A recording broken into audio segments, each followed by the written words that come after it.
Quero saudar a amada igreja com a paz do Senhor. Meu Jesus, quero saudar a amada igreja com a paz do Senhor. Que maravilha. Meus irmãos, vamos abrir as nossas Bíblias em o Evangelho de Jesus que escreveu João, seu apóstolo, capítulo 15.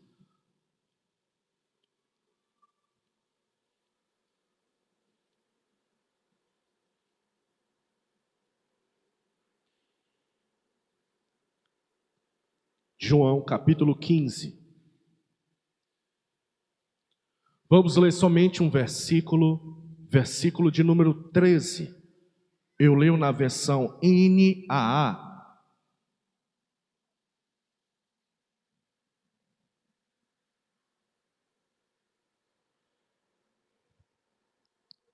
Quem encontrou, diga amém.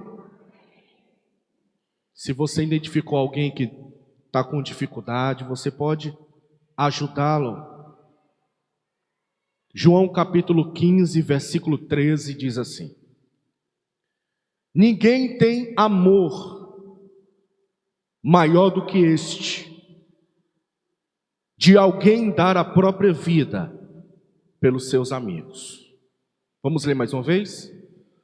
Ninguém tem amor maior do que este, de alguém dar a sua própria vida pelos seus amigos.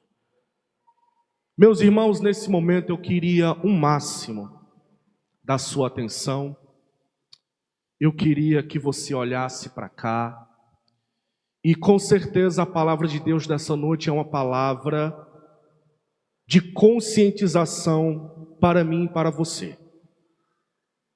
A saber, existe um homem que nós o louvamos todos os dias. Jesus.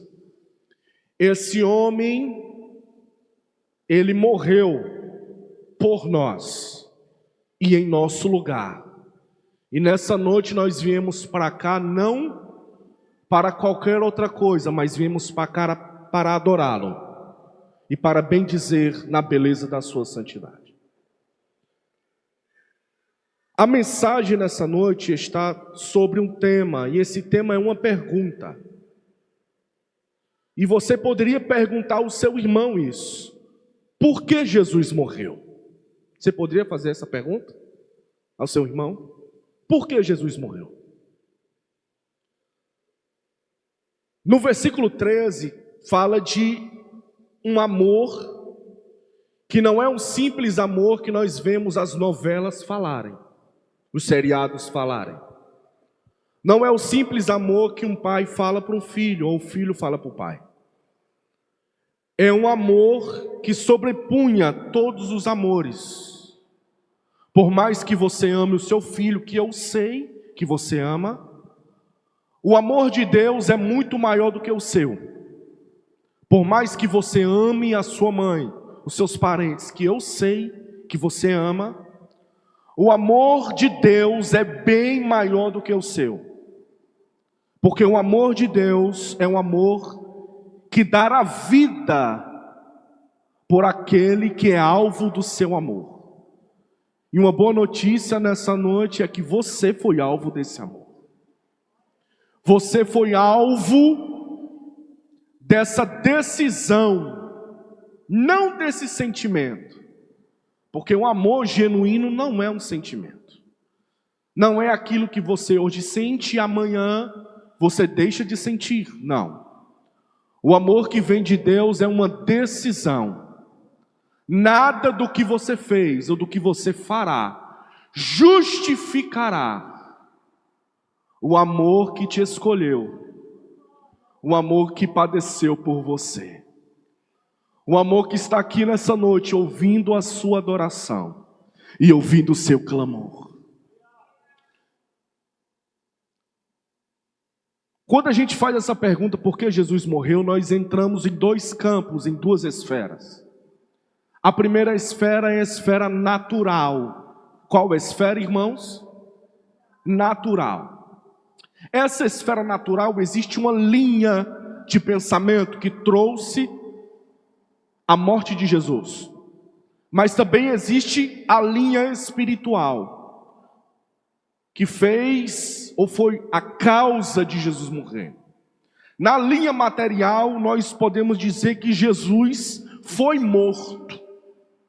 Já na linha espiritual, Jesus morreu. Existe uma diferença aí, eu quero desenvolver essa diferença com vocês em alguns minutos, porque na primeira linha, a linha natural, Jesus foi morto. E alguns dos apóstolos, eles fazem uma organização, eles gerem essa linha que ocasionou a morte de Jesus. Essa linha tem a ver com Judas, essa linha tem a ver com os escribas e fariseus, essa linha tem a ver com os sacerdotes, essa linha tem a ver com Pilatos, e essa linha tem a ver com os soldados romanos.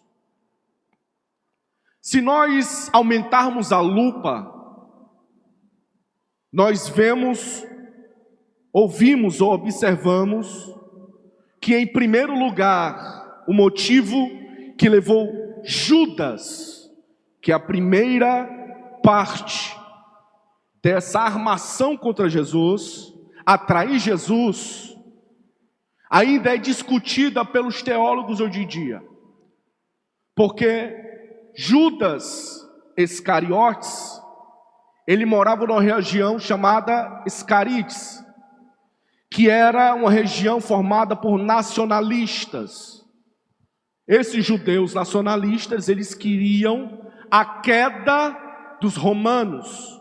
Os romanos, na época de Jesus, ou alguns séculos passados de Jesus nascer, tinham sitiado o povo de Deus e estava suprimindo eles.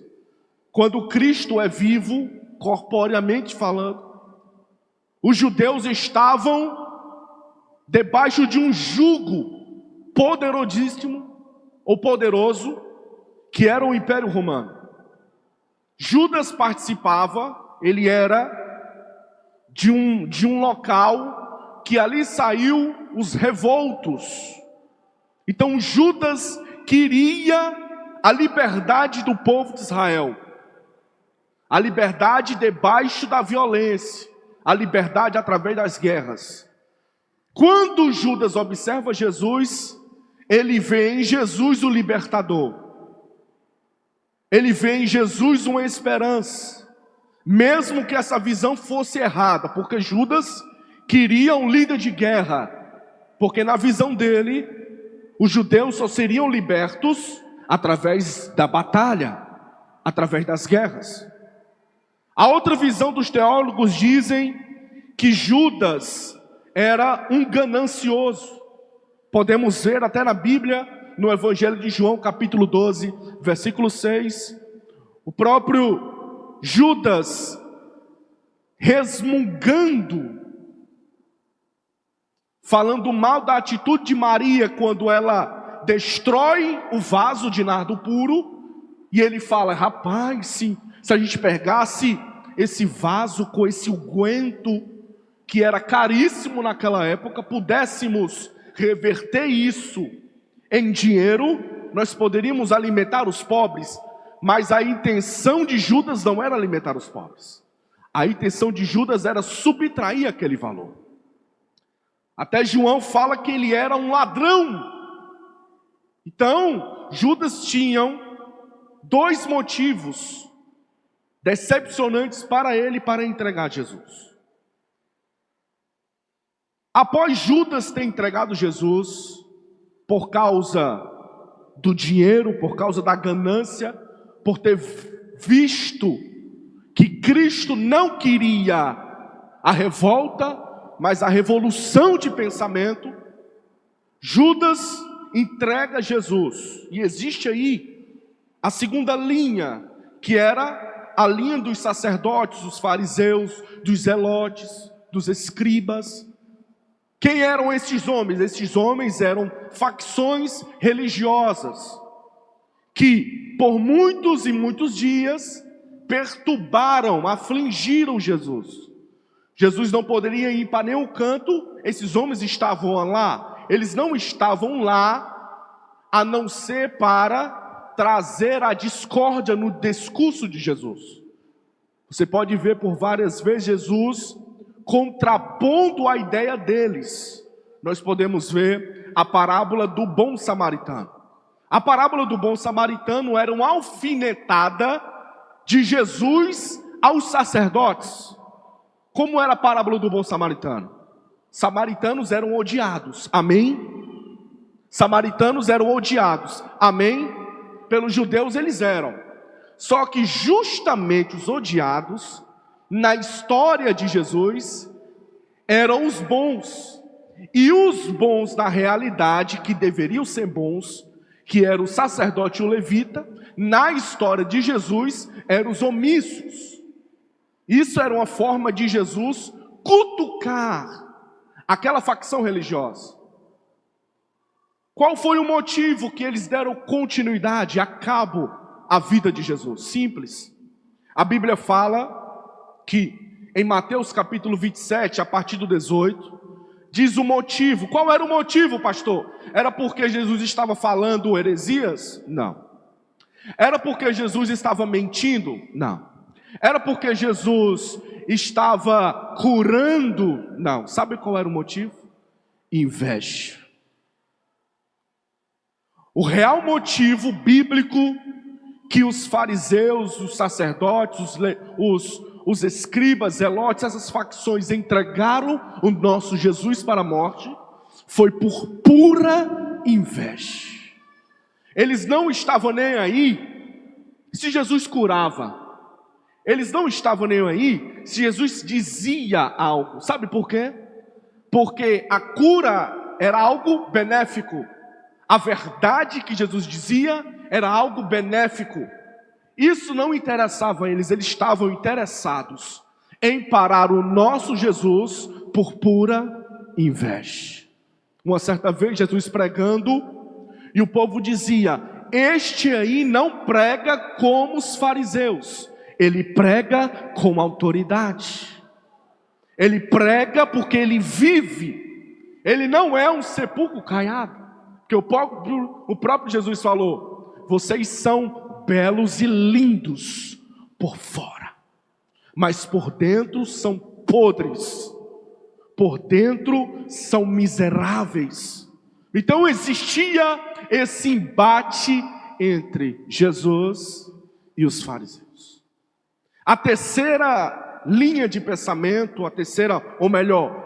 seguindo essa linha, por que mataram o nosso Jesus? Existe aí a covardia de Pilatos. Se você leu os últimos momentos de Jesus, você vai perceber que Pilatos poderia sim ter livrado Jesus. Mas por que ele não fez isso? Por ser um homem covarde. Ele poderia ter livrado, ele poderia ter soltado o nosso Jesus, ele poderia ter dado uma nova direção ao flagelo de nosso Jesus, mas ele não fez, porque ele foi amedrontado pelos escribas fariseus, dizendo: se você soltar esse homem, você não é amigo de César, você está contra os romanos. Ele, temendo a revolta, temendo ser absolvido pelo povo, temendo ser questionado no seu poder, na sua autoridade, o que ele faz? Ele faz uma ação simbólica. Ele pega um vaso ou um recipiente e lava as suas mãos. Na tradição daquele momento, ele estava querendo dizer: essa atitude não é minha mais. É interessante dizer que a sua esposa, há umas noites atrás, tinha sonhado com Jesus e tinha orientado a ele: não mexa com esse homem. Esse homem é um inocente. E Pilatos sabia bem que o nosso Jesus era alguém inocente. Mas por ser um homem covarde, mesmo tendo o poder de absolver, decidiu condenar o nosso Jesus. Em quarto lugar, ele foi entregue aos romanos. Os romanos não são aqueles bonitinhos que você vê nos filmes. Os romanos eram armas de matar. Os romanos eram crias, eram forjados para serem assassinos. Eles eram treinados para não sentir remorso. Eles eram instruídos a flagelar. E ai do condenado que cair nas suas mãos. E Jesus cai nas suas mãos. A Bíblia diz que eles, de maneira sarcástica, começam a brincar com o nosso Jesus. Dão um murro ali, dão um chute acolá, empurram o nosso Jesus, massacram o nosso Jesus, criam em nosso Jesus feridas amargas. O nosso Jesus, de maneira muda e silenciosa, suporta a dor, suporta o sofrimento, suporta a humilhação, suporta o escárnio, suporta tudo, porque tinha algo muito maior para ele fazer. Ele precisava suportar tudo. Ele precisava ir como uma ovelha muda. Ele precisava entrar nesse escárnio que os soldados romanos estavam fazendo com ele. Você sabia que um judeu só ficava despido para o seu cônjuge? Você sabia que um judeu só ficava despido para o seu cônjuge? Despiram nosso Jesus para todo mundo ver. Sabe o que quer dizer isso? Humilhação. O nosso Jesus foi humilhado. E sabe qual é o mais interessante? É que quando nós escutamos isso, o nosso coração não se move mais. Quando nós escutamos essas palavras, os nossos olhos não marejam mais. Quando nós vemos um filmezinho, uma sériezinha, um documentáriozinho, a gente se move e a gente fica, as lágrimas rolam no nosso corpo. Mas quando a mensagem de nosso Senhor e Salvador, aquele que mudou a nossa vida, é ministrada, o nosso coração não se move mais. Por que será? Será que o amor passou? Será que a nossa paixão pela cruz passou? Será que o nosso interesse passou? Será que o primeiro amor passou? Será que o segundo, se tem, passou? Será que a mensagem da cruz não comove mais você? Por que será que ela não comove? Será que é o pregador que não fala bem o bastante para a mensagem da cruz não incomodar você? Será que é os hinos que não falam bastante para a mensagem da cruz não incomodar a sua alma? Por que não incomoda mais? Por que não mexe mais conosco? Os romanos humilharam o nosso Jesus. Os romanos tiraram a última gota de sangue do nosso Jesus. Os romanos desfiguraram o nosso Jesus. A ponto de Isaías, há 700 anos, olhar de maneira espiritual através de uma profunda revelação e dizer: nós não vimos nele beleza alguma. Ele não chamava atenção aos nossos olhos. Ele não era um Saul que quando entrava no meio do povo, o povo dizia: meu Deus, que homem, esse homem só pode ser rei. O nosso Jesus não era assim. É por isso que a mensagem da cruz, ela não deve sair dos nossos púlpitos. Porque é a única mensagem que é atualizada a todo momento. Abraão foi um homem de Deus, mas Abraão não morreu por mim na cruz. José foi um homem de Deus, sim ou não? Mas não morreu por mim na cruz. Moisés foi um grande homem de Deus, sim ou não? Mas não morreu por mim na cruz.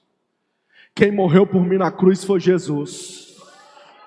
Ah, meu amigo, a mensagem de Jesus é a única que muda a vida do pecador.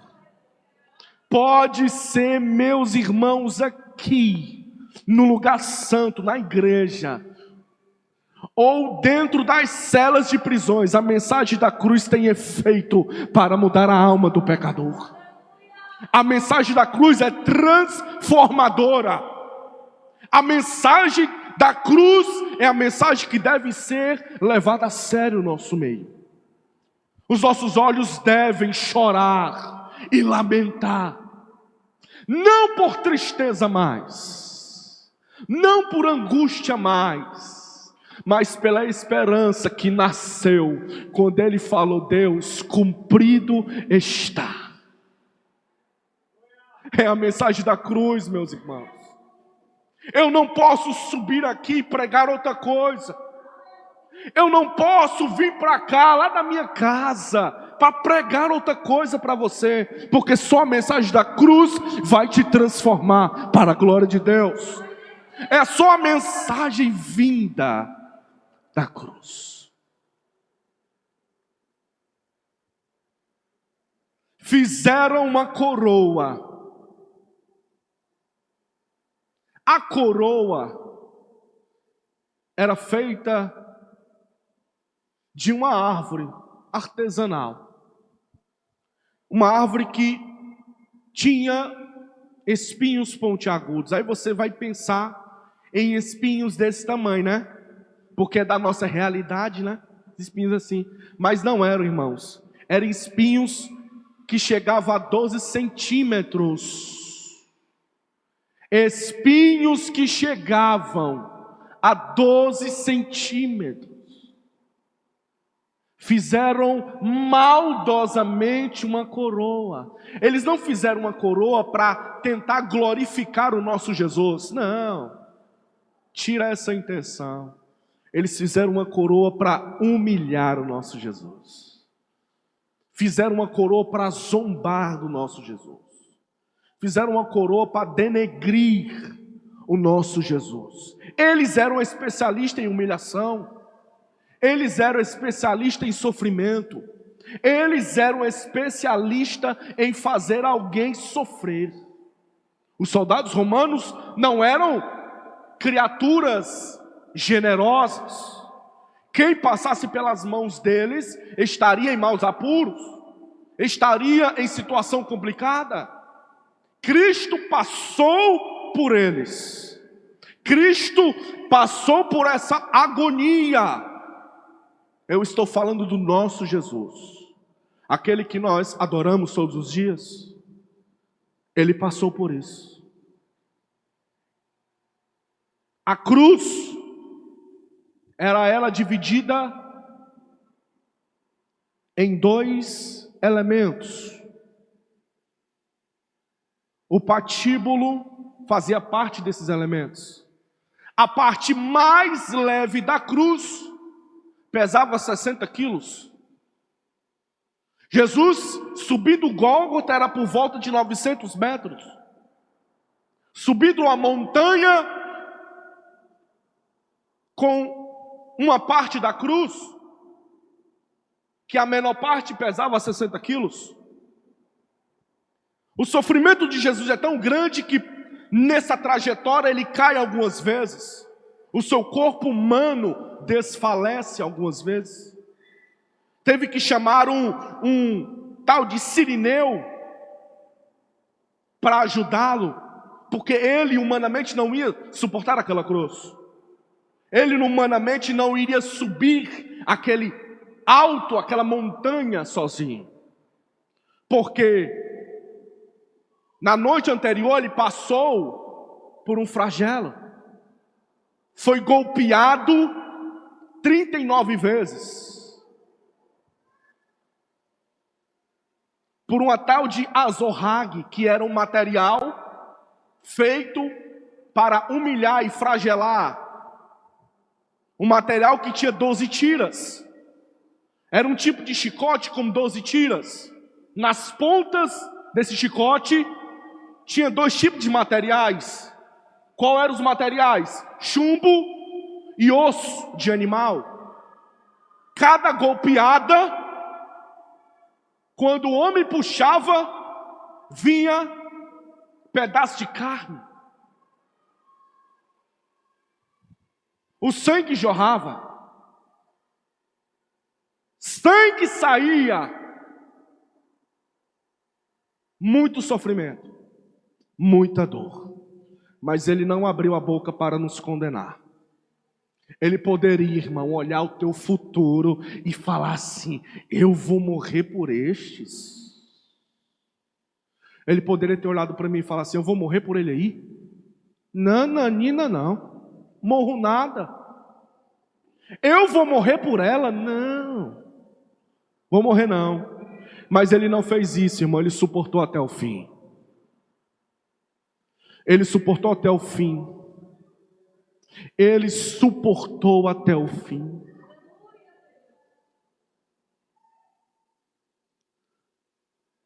Depois disso tudo, o seu corpo praticamente sem forma, por tanto de feridas, chagas feitas no seu corpo inteiro, ele ainda tem que suportar pregos.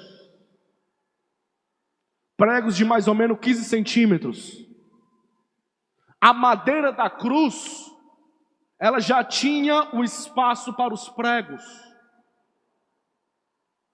Só precisava encaixar. Soldados romanos colocam Jesus por cima da cruz. Alguns estudiosos dizem que os pregos mediam 15 centímetros. E eles discutem, porque a tradição cristã diz que os pregos foram nas mãos. Alguns teólogos dizem que é impossível, porque o corpo ia rasgar as mãos, e eles acreditam que os pregos foram no pulso. Isso para mim, eu não brigo por essas questões, mas foram pregos que Cristo suportou. Nos pés, os pregos, a maioria das vezes que nós vemos nos filmes, os pés estão assim, né? Um por cima do outro. Mas foi documentado recentemente que os pés ficavam do lado da cruz. A cruz aqui, e o prego aqui, e a perna aqui, ó.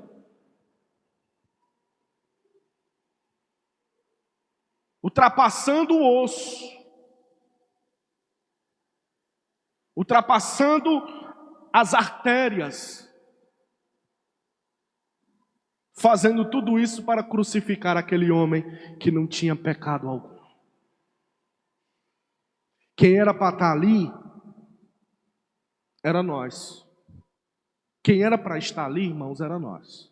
Viu? Você que era para estar lá, eu que era para estar lá. Mas ele sabia que nenhum de nós iria aguentar. Desde Gênesis, Adão e Eva perderam a conexão com Deus. Deus, desde Gênesis, se dividindo entre criação, queda, redenção, glorificação. Desde Gênesis, Deus levanta homens e mulheres para tentar a conexão com Ele, mas todos falharam. Por melhor que os homens sejam, ou foram, todos falharam.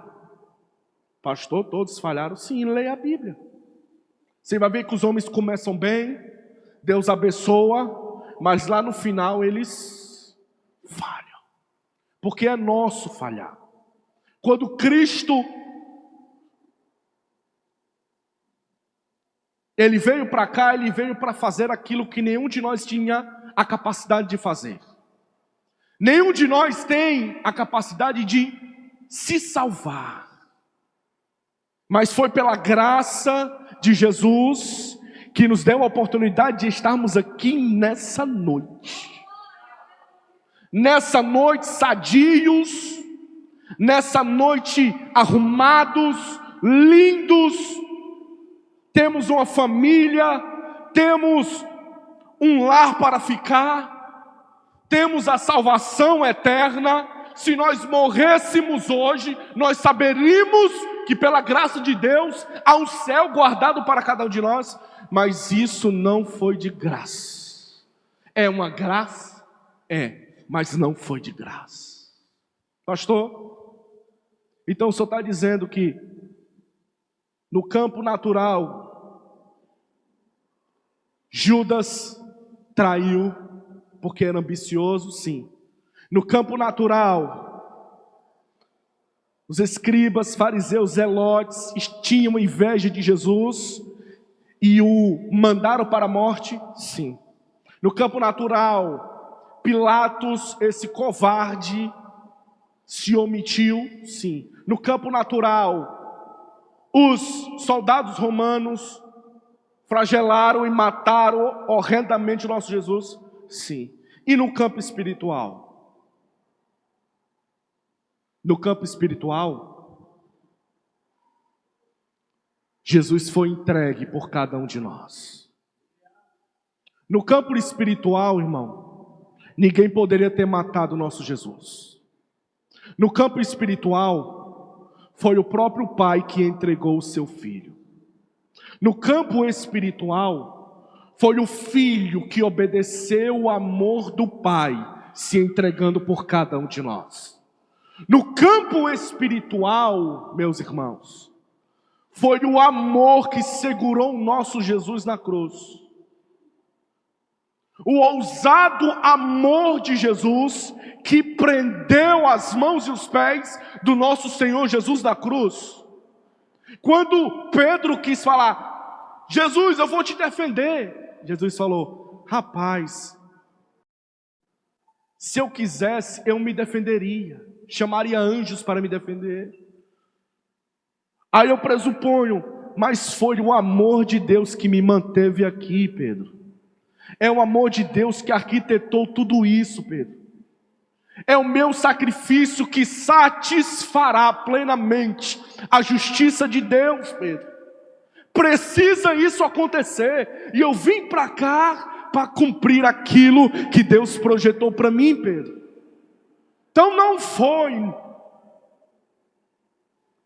Judas, não foi os sacerdotes, não foi Pilatos, não foi os romanos soldados, mas foi o pleno amor de Deus que fez o seu Filho vir para cá morrer por cada um de nós.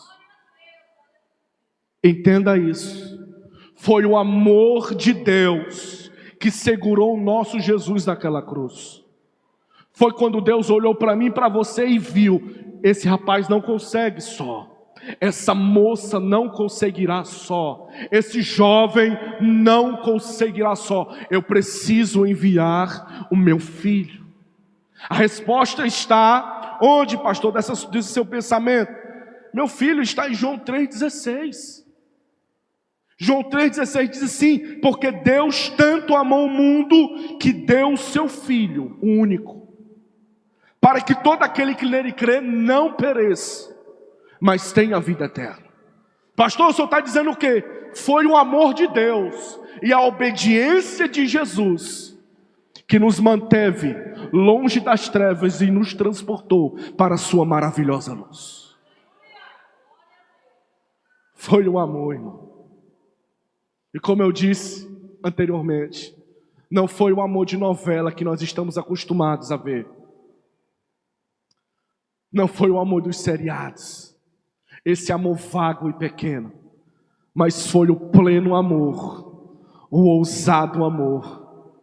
Foi o amor que deu a sua vida pelos seus amigos. Será que você pode glorificar a Deus por essa palavra? Será que você tem a vontade de glorificar a Deus por essa decisão de Deus? Sabe por que nós precisamos agradecer? Porque Deus não precisava enviar o seu filho. Não precisava. Você enviaria o seu filho para morrer por um pecador? Para morrer por um assassino? Para morrer pelo estrupador? Você tinha coragem de enviar? Você tinha coragem de enviar o seu filho para morrer por um pecador? Você não tinha. É por isso que Paulo fala: rapaz, essa pregação para muitos, ela é demais. Chega a ser até envergonhante. Ela é loucura. Porque essa verdade diz que Cristo não morreu só por nós aqui não, irmão. Estamos aqui na igreja, todo uniformizado, essa blusa bonita que vocês têm aí. Jesus não morreu só por nós não. Jesus morreu por aquele que vai precisar ouvir as nossas palavras lá fora. Quando você sai daqui dessa noite, você vai saber, você vai entender que essa mensagem que te tocou nessa noite, você vai precisar replicá-la lá fora, para tocar mais e mais pessoas, para transformar mais e mais vidas, para tirar do charco de lodo mais e mais histórias, assim como a sua. Essa história que um dia te transformou, que um dia te transportou, que um dia mudou a sua vida, precisa ser compartilhada, precisa ser de maneira exponencial divulgada, precisa ser compartilhada, direcionada, precisa ser engajada. Porque lá fora, irmãos, há muitas pessoas que estavam igual a nós há alguns anos atrás. Talvez nessa hora, pulando o carnaval, gozando de uma felicidade momentânea, até sob efeitos de medicamentos, depressivos, ansiosos. Essa mensagem precisa chegar lá. Essa mensagem precisa chegar lá, irmãos. E quem vai levar essa mensagem até lá? Quem vai levar essa mensagem até eles? Vamos ficar só para nós? Como uma sociedade secreta? Entra aqui, fecha as portas e depois abre as portas e sai? É assim que nós vamos tratar essa boa nova? Eu acredito que não. Esta mensagem de salvação nessa noite para cada um de vocês. E vocês precisam replicá-la. Usem a ferramenta que vocês tiverem à disposição. É o seu celular? Repliquem. É a sua voz? Repliquem. É o seu canto? Repliquem. É o seu serviço? Repliquem. Repliquem o ousado amor de Jesus. Repliquem o ousado amor de nosso Senhor e Salvador Jesus Cristo. Quero agradecer aqui a oportunidade, ao Marcos, ao pastor Vlauber. Eu sempre penso que é Glauber, mas é Vlauber. Toda a amada igreja, que Deus vos abençoe nessa noite, em nome de Jesus.